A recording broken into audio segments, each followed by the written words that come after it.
韩国人又开始叫嚣了，声称春节是他们韩国的固有节日，这让人不禁想起，韩国好像不是第一次剽窃中国文化了。想起韩国之前篡改历史、剽窃中国各种文化的举动，这让很多外国人好奇，韩国为何要这样做呢？在2024年农历新年来到时，很多韩国文化机构放出春节海报，堂而皇之地将春节作为他们的固有传统节日进行庆祝。更离谱的是，海报上韩国新年快乐的字样历历在目，似乎将中国二字换掉，就代表春节是他们的传统节日了。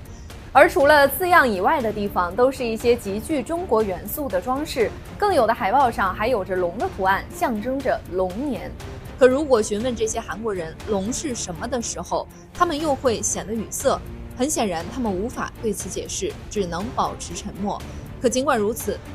韩国依旧我行我素，甚至传出了要申遗农历新年，并号召所有国家不能在农历新年的前面加上中国的字样。这一举动将他们无耻展现得淋漓尽致。可这也只是韩国剽窃中国文化的冰山一角，他们到底还干了什么呢？韩国抄袭中国文化的内容不仅是节日，还有文字、饮食乃至建筑，抄袭手段可谓是无所不用其极。就连韩国的泡菜，韩国民众认为这是他们固有的饮食文化，但实际上这是从中国传过去的。早在春秋战国时期，我国就已经有了腌制泡菜的现象，是当年的商朝贵族在逃亡时将这种饮食带向了朝鲜半岛，这让韩国人品味到了泡菜的味道。不仅是泡菜，像饺子、包子等食物都是中国传递到韩国那边的，可韩国却不知好歹，坚持这都是他们从古至今的饮食文化。更不用提及汉字、端午节等节日，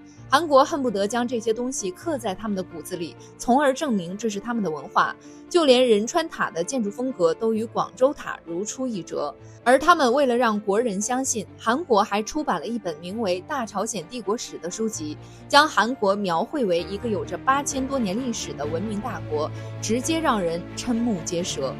那么韩国为何会如此热衷于抄袭中国文化呢？不断抄袭文化的行为下，实际上是文化自卑的体现。韩国是一个没有多长历史的国家，即使纵观历史长河来说，它很长时间都作为中国的附庸所存在着，也正因如此，造就了它文化自卑的特点。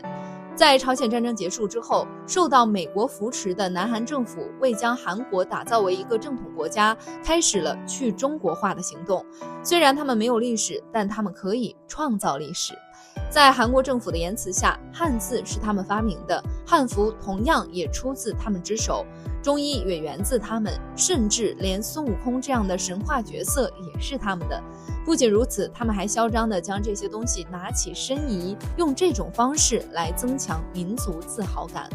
实际上，这种行为更反映了他们文化自卑的特性，历史空乏的特点。这不仅没有让他们成为一个具有文化底蕴的民族，反而成为了一个被人口诛笔伐的强盗民族。